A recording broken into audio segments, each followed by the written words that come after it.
Ministry of agriculture and farmer welfare के अनुसार India का एस्टिमेटेड हॉर्टिकल्चर प्रोडक्शन कितना है साल 2024-25 में, तो ये है 369.05 मिलियन टन्स का, जो कि 4% की बढ़ोतरी दिखाता है 2023-2024 से। तो याद रखना है हॉर्टिकल्चर प्रोडक्शन जो है वो 369.05 मिलियन टन है इंडिया का।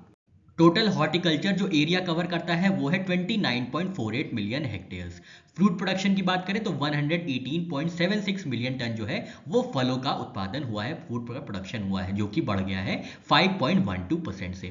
वेजिटेबल प्रोडक्शन की बात करें तो 215 यानी 215.68 मिलियन टन वेजिटेबल प्रोड्यूस की गई है इंडिया में साल 2024-2025 में, जो कि शो करता है 4.09% की इंक्रीज। अनियन की बात करें तो अनियन का जो प्रोडक्शन रहा है वो 30.78 मिलियन टन रहा है, पोटैटो का 58.108 मिलियन टन, टोमेटो का 19.468 मिलियन टन प्रोडक्शन रहा है साल 2024-2025 में। फूड ग्रेन प्रोडक्शन की बात करें तो टोटल फूड ग्रेन प्रोडक्शन हुआ है 357 मिलियन टन, जिसमें से राइस है 1501 लाख टन्स और व्हीट का जो प्रोडक्शन हुआ है वो 1179 लाख टन्स हुआ है। मेज की बात करें तो मेज जो है 434 लाख टन्स का प्रोडक्शन हुआ है। पल्सेस की बात करें तो 256.83 लाख टन्स जो है पल्सेस का प्रोडक्शन हुआ है। मेडिसिनल प्लांट्स में 7,81,000 टन्स जो है प्रोड्यूस किया गया है। स्पाइस के प्रोडक्शन की बात करें तो ये है 12.50 मिलियन टन का प्रोडक्शन, जो कि बड़ा है 12.484 मिलियन टन से। ऑयल सीड प्रोडक्शन की बात करें तो 4 to 8.89 लाख टन जो है ये ऑयल सीड का प्रोडक्शन हुआ है, जिसमें से ग्राउंडनट जो है वो 118 मिलियन टन प्रोड्यूस की गई है, सोयाबीन 152.68 लाख टन प्रोड्यूस की गई है और रेप सीड एंड मस्टर्ड जो है 126.67 प्रोड्यूस की गई है। कमर्शियल क्रॉप्स में शुगर केन जो है वो 4,546 लाख टन प्रोड्यूस किया गया है, कॉटन 297.24 लाख बेल्स प्रोड्यूस किया गया है और जूट और मेस्टा जो है 88.02 लाख बेल्स जो है प्रोड्यूस किया गया है कमर्शियल क्रॉप्स के अंदर। United Nations framework convention on climate change की कोप 30 समिट कहां पे आयोजित की गई थी और कब आयोजित की गई थी, तो 10 नवंबर से 21 नवंबर के बीच 2025 में बेलेम जो ब्राजील की एक सिटी है वहां पे आयोजित किया गया था United Nations climate change conference का 30वां संस्करण 30th एडिशन। 30th सेशन में इंडिया ने को चेयर किया था industry leaders round table Sweden के साथ इंडस्ट्रियल डीकार्बोनाइजेशन के लिए। ठीक है, तो लीड आईटी इनिशिएटिव में इंडिया और स्वीडन जो है वो आपस में को चेयर से, याद रखिएगा। आउटकम की बात करें इस बेलेम समिट की या कॉप 30 समिट की, तो इसमें 29 डिसीजंस अडॉप्ट किए गए हैं, जिसमें से adaptation finance, just transition, trade, gender, technology mitigation and implementation support के बारे में चर्चा की गई है। क्लाइमेट फाइनेंस कमिटमेंट की बात करें तो यह बताया गया है कि साल 2035 तक 1.3 ट्रिलियन जो है मोबिलाइज करना है और अडेप्टेशन फाइनेंस को डबल करना है इसी साल तक 2025 तक और ट्रिपल करना है 2035 तक। कॉप 30 के दौरान अराइज इनिशिएटिव लॉन्च किया गया है, जिसको लॉन्च किया गया है क्लाइमेट इन्वेस्टमेंट फंड, जो कि एक मल्टीलैटरल क्लाइमेट फाइनेंस मैकेनिज्म है वर्ल्ड बैंक के अंदर। इन्होंने लॉन्च किया है अराइज इनिशिएटिव, जिसका फुल फॉर्म है accelerating resilience investments and innovations for sustainable economies, जिसके अंतर्गत लो डेवलपिंग कंट्रीज को सपोर्ट किया जाएगा और स्मॉल आइलैंड डेवलपिंग कंट्रीज को सपोर्ट किया जाएगा, जिसमें जर्मनी और स्पेन ने कमिट किया है $100 मिलियन। तो याद रखना है एक arise initiative. Fossil fuel treaty की बात करें तो इसको ज्वाइन किया गया है कंबोडिया द्वारा और कंबोडिया जो है 18वीं ऐसी देश बनी है जिन्होंने फॉसिल फ्यूल ट्रीटी को ज्वाइन किया है। इंडिया ने अभी तक ज्वाइन नहीं किया है फॉसिल फ्यूल ट्रीटी को। National digital carbon credit registry launch की गई थी डेमोक्रेटिक रिपब्लिक ऑफ कॉन्गो द्वारा कार्बन क्रेडिट प्रोजेक्ट्स को मैनेज करने के लिए। तो ये भी आपको याद रखना है किस देश द्वारा लॉन्च किया गया है national digital carbon credit registry, तो ये है democratic Republic of Congo. Next COP की बात करें कॉप 31 जो है ये आयोजित की जाएगी साल 2025 में। कौन से देश में, तो तुर्की देश में जो है ये आयोजित की जाएगी। इंटरनेशनल एमी अवार्ड्स के 53rd एडिशन में कौन से इंडियन आर्टिस्ट को नॉमिनेट किया गया था, तो दिलजीत दोसांझ जी को नॉमिनेट किया गया था बेस्ट एक्टर की कैटेगरी में उनकी फिल्म अमर सिंह चमकीला के लिए, जिसको नॉमिनेट किया गया था 2 कैटेगरीज में। 53rd addition international Emmy awards का आयोजित किया गया था न्यूयॉर्क यूएसए में और इसको आयोजित किया गया था international academy of television arts and sciences द्वारा। होस्ट किया गया था कैली रीपा और मार्क कॉन्सुलोस द्वारा, जिसमें इंडियन नॉमिनीज जो थे वो थे अमर सिंह चमकीला जिनको 2 नॉमिनेशन था और एक था दिलजीत दोसांझ जी का बेस्ट एक्टर कैटेगरी के लिए। तो ये आप याद रखिएगा। टोटल कैटेगरीज जो थी जिसमें अवार्ड दिए गए थे इंटरनेशनल एमी अवार्ड्स वो थे 16 कंप्लीट कैटेगरीज थी और 2 स्पेशल अवार्ड्स दिए गए थे। कौन सी इंडियन ऑर्गेनाइजेशंस इंप्लीमेंट करेंगी साइबर सिक्योरिटी इनोवेशन चैलेंज 1.0? तो ये इंप्लीमेंट किया जाएगा data security council of India और CDAC हैदराबाद द्वारा। इसको लॉन्च किया गया है S कृष्णन द्वारा, जो कि सेक्रेटरी हैं ministry of electronics information and technology में। साइबर सिक्योरिटी इनोवेशन चैलेंज का पर्पस ये है कि research driven home grown cyber security solutions provide किए जाएंगे और स्किल्ड प्रोफेशनल्स को डेवलप किया जाएगा। इंप्लीमेंटिंग एजेंसीज हमने देखी data security council of India और centre for development of advance computing Hyderabad. नवंबर 2025 में कौन सी 2 मिनिस्ट्रीज ने MOU साइन किया है डी नोटिफाइड नोमैडिक और सेमी नोमैडिक कम्युनिटीज को एम्पावर करने के लिए? तो ये 2 मिनिस्ट्रीज हैं ministry of social justice and empowerment and ministry of rural development through DAY NRLM। इनकी मदद से डी नोटिफाइड कम्युनिटीज का एम्पावरमेंट किया जाएगा। Ministry of social justice and empowerment through DWBDNC मतलब de notified nomadic and semi nomadic communities और ministry of rural development DAY NRLM Deendayal Upadhyay Antyodaya Yojana national rural livelihood mission का use करते हुए एम्पावर करेंगी de notified nomadic और semi nomadic communities को India में। इसी के अंतर्गत DND सखी कैडर को भी इंट्रोड्यूस किया गया है। डी नोटिफाइड नोमैडिक और सेमी नोमैडिक कम्युनिटीज के लिए DNT सखी कैडर को इंट्रोड्यूस किया गया है, जहां पे विमेन जो है फैसिलिटेटर्स, मेंटर्स और कनेक्टर्स होंगी गवर्नमेंट स्कीम्स और क्रेडिट के लिए। तो ये भी एक DNT सखी कैडर भी याद रखिएगा कि ये किससे संबंधित है। कौन सी ऑर्गेनाइजेशन ने इंडोनेशिया को डिक्लेयर किया है पोलियो फ्री कंट्री नवंबर 2025 में? तो वर्ल्ड हेल्थ ऑर्गेनाइजेशन है जिन्होंने इंडोनेशिया को डिक्लेयर किया है free from type 2 circulating vaccine derived polio virus CVD-PV से पूरी तरीके से मुक्त होने वाली जो कंट्री बनी है अब वो है इंडोनेशिया। UPI और टिप्स इंटरलिंकेज इनिशिएटिव के अंदर कौन सी ऑर्गेनाइजेशंस इन्वॉल्व हैं? तो इसमें RBI इन्वॉल्व है, reserve bank of India, NIPL जो कि है national payment corporation of India, international payment limited और European central bank. European central bank के द्वारा चलाया गया जो टिप्स है उसके साथ जोड़ा गया है UPI को।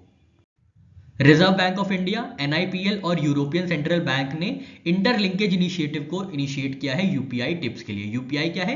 ये UPI इंडिया का इंस्टेंट पेमेंट सेटलमेंट सिस्टम है और जो टिप्स है ये यूरो एरिया का है। ठीक है, इसका फुल फॉर्म है टारगेट इंस्टेंट पेमेंट सेटलमेंट। इससे क्या होगा? इससे रियल टाइम फंड ट्रांसफर होगा यूरोपियन यूनियन और इंडिया के बीच में, यूरो एरिया और इंडिया के बीच में फैसिलिटेट करेगा क्रॉस बॉर्डर रेमिटेंसेस। तो याद रखना है टिप्स कहाँ का है? तो टिप्स है यूरोपियन सेंट्रल बैंक का। लास वेगस ग्रैंड प्री 2025 के विनर कौन रहे हैं? तो मैक्स वर्स्टैपन है जो कि रेडबुल रेसिंग कंपनी के प्लेयर हैं। मैक्स वर्स्टैपन इन्होंने जीता है लास वेगस ग्रैंड प्री 2025। ये नेदरलैंड्स के खिलाड़ी हैं। सेकंड प्लेस पे रहे हैं जॉर्ज रसल जो कि मर्सिडीज के हैं और थर्ड प्लेस पे रहे हैं किमी एंटोनिली जो कि मर्सिडीज के ही हैं। लास वेगस ग्रैंड प्री 2025 के विनर कौन रहे हैं? तो मैक्स वर्स्टैपन है जो कि रेडबुल रेसिंग कंपनी के प्लेयर हैं। मैक्स वर्स्टैपन इन्होंने जीता है लास वेगस ग्रैंड प्री 2025। ये नेदरलैंड्स के खिलाड़ी हैं। सेकंड प्लेस पे रहे हैं जॉर्ज रसल जो कि मर्सिडीज के हैं और थर्ड प्लेस पे रहे हैं किमी एंटोनिली जो कि मर्सिडीज के ही हैं। विमेन कबड्डी वर्ल्ड कप 2025 का दूसरा संस्करण सेकेंड एडिशन किसने जीता है? तो ये इंडिया ने जीता है second edition women kabaddi world cup का। किसको हरा के? चाइनीज तेपई को हरा के। और इसका आयोजन किया गया था बांग्लादेश में। फाइनल स्कोर था इंडिया ने 35 और चाइनीज तेपई ने 28 स्कोर किया था।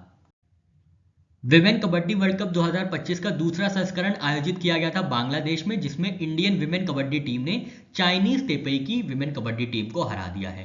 टोटल पार्टिसिपेटिंग कंट्रीज जो थी यहां पे 11 थी। विमेन कबड्डी वर्ल्ड कप के दूसरे संस्करण में कुछ इंपॉर्टेंट अवार्ड्स देख लेते हैं। तो मोस्ट वैल्यूएबल प्लेयर का अवार्ड जो गया है वो इंडिया की संजू देवी को गया है। बेस्ट रेडर का अवार्ड गया है चाइनीज तेपई की आई मिन लिन को।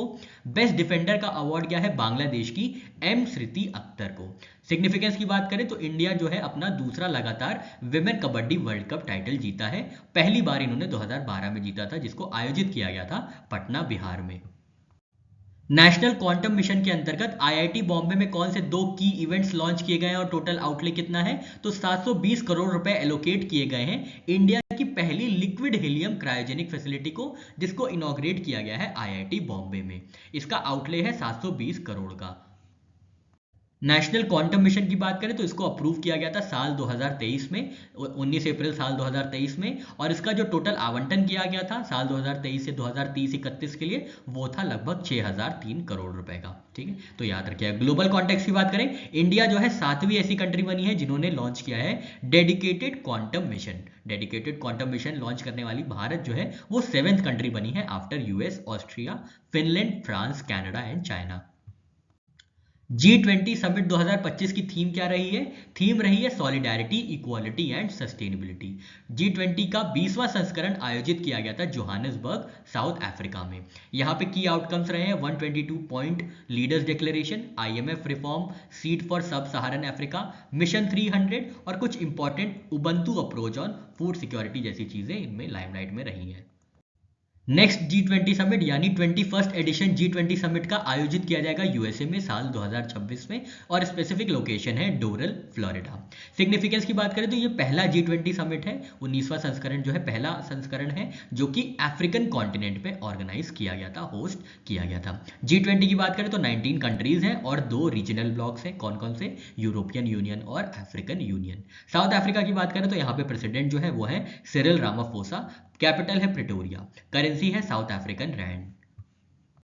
ISSF world championship of rifle slash pistol 2025 में किस कंट्री ने टॉप किया है और इंडिया का क्या मेडल काउंट रहा है? तो ये कंट्री है चाइना, जिन्होंने 21 मेडल के साथ टॉप किया है ISSF world championship rifle slash pistol 2025 में, जहां पे इंडिया ने स्कोर किया है 13 medals. ISSF world championship rifle slash pistol 2025 को आयोजित किया गया था इजिप्ट की कैपिटल कायरो में 6 से 18 नवंबर 2025 के बीच में, जहां पे चाइना ने 21 मेडल जीते हैं, जिसमें 12 गोल्ड, 7 सिल्वर और 2 ब्रोंज आए हैं। सेकंड रैंक पे है साउथ कोरिया, जिन्होंने 14 मेडल्स जीते हैं, और थर्ड पे है इंडिया, जिन्होंने 13 मेडल्स जीते हैं। और इंडिया के मेडल टैली की बात करें तो यहाँ पे 13 मेडल में 3 गोल्ड हैं, 6 सिल्वर है और 4 ब्रोंज है। इंडियन गोल्ड मेडलिस्ट की बात करें तो हमने देखा 3 गोल्ड आए हैं। सम्राट राणा ने गोल्ड जिताया है मेंस 2 मीटर एयर पिस्टल में। रविंदर सिंह जी हैं जिन्होंने मेंस 50 मीटर स्टैंडर्ड पिस्टल में गोल्ड मेडल हासिल किया है, और men's 10 metre air pistol team में भी इन्होंने गोल्ड मेडल हासिल किया है। तो टोटल इंडिया के पास 3 गोल्ड आए हैं। ठीक है, अब सिल्वर मेडलिस्ट और ब्रोंज मेडलिस्ट आप देख लीजिएगा। वर्ल्ड रिकॉर्ड्स की बात करें तो मेंस टारगेट स्प्रिंट में जैकब हॉफमैन है, जिन्होंने जर्मनी से आते हैं, जिन्होंने स्प्रिंट में रिकॉर्ड बनाया है। विमेंस 50 मीटर पिस्टल की बात करें तो ये बनाया गया है चाइना की याओ जियांगुन द्वारा।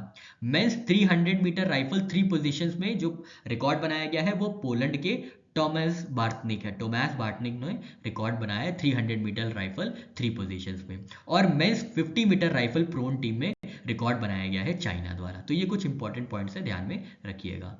नवंबर 2025 में inland waterways authority of India के चेयरमैन के पद पे किसको अपॉइंट किया गया है? तो यह है सुनील पलिवाल जी, जो कि चेयरमैन होंगे inland waterways authority of India के, और ये स्थान लेंगे विजय कुमार जी का। इनकी करेंट पोजीशन है chairperson Chennai port authority, Sunil Paliwal ji. Bharat में 4 नए लेबर कोड्स को कौन सी डेट से इंप्लीमेंट किया जाएगा? तो 21 नवंबर 2025 से इंप्लीमेंट किया जाएगा 4 नए लेबर कोड्स। कौन कौन से? Code on wages, industrial relations code, code on social security and occupational safety code.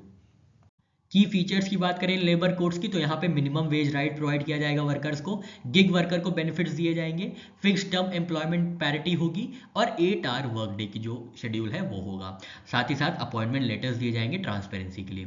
Individual codes में देख लेते हैं क्या क्या प्रोविजन है। तो कोड ऑन वेजेस में जो प्रोविजन है कि स्टैट्यूटरी मिनिमम वेज दिया जाएगा, यूनिफॉर्म फ्लोर वेज की सुविधा होगी, जेंडर इक्वालिटी, और जो ओवर टाइम है वो ट्वाइस द रेट पे प्रोवाइड किया जाएगा। वेज फिक्सेशन होगा considering skill, geography and job. Industrial relations code 2020 में कौन कौन से प्रोविजन आएंगे? तो फिक्स टर्म एम्प्लॉयमेंट की बात होगी, रीस्किलिंग फंड होगा, बहुत इंपॉर्टेंट है, ट्रेड यूनियन को रिकॉग्नाइज किया जाएगा, higher lay off closure threshold रखा जाएगा। मान लीजिए अभी 100 लोग होने पे ही जो है ले ऑफ हो सकता है या क्लोजर हो सकता है, तो अब वो 300 जो है वर्कर्स होने पे ही फैक्ट्रीज को क्लोज किया जाएगा। तो ये ज़्यादा हायर थ्रेशोल्ड रखा गया है इंडस्ट्रियल रिलेशंस के अंदर। वर्क फ्रॉम होम के प्रोविजंस होंगे, डायरेक्ट ट्रिब्यूनल एक्सेस होगा, स्ट्राइक या लॉकआउट का नोटिस भी प्रोवाइड किया जाएगा।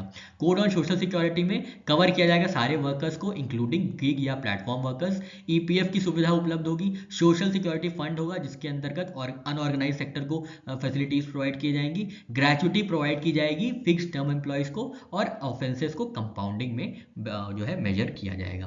ऑक्यूपेशनल सेफ्टी की बात करें तो यहाँ पे वर्कर सेफ्टी की नाइट और नाइट्स की बात होगी, यूनिफाइड रजिस्ट्रेशन होगा, अपॉइंटमेंट लेटर्स प्रोवाइड किए जाएंगे, इंटर स्टेट माइग्रेंट वर्कर्स को बेनिफिट दिया जाएगा, विमेन एम्प्लॉयमेंट जो है वो प्रोवाइड की जाएगी सारे सेफ्टी के साथ, विमेन विक्टिम कॉम्पनसेशन प्रोवाइड किए जाएंगे, सेफ्टी कमिटीज होंगी और 8 आवर वर्क डे की सुविधा उपलब्ध होगी।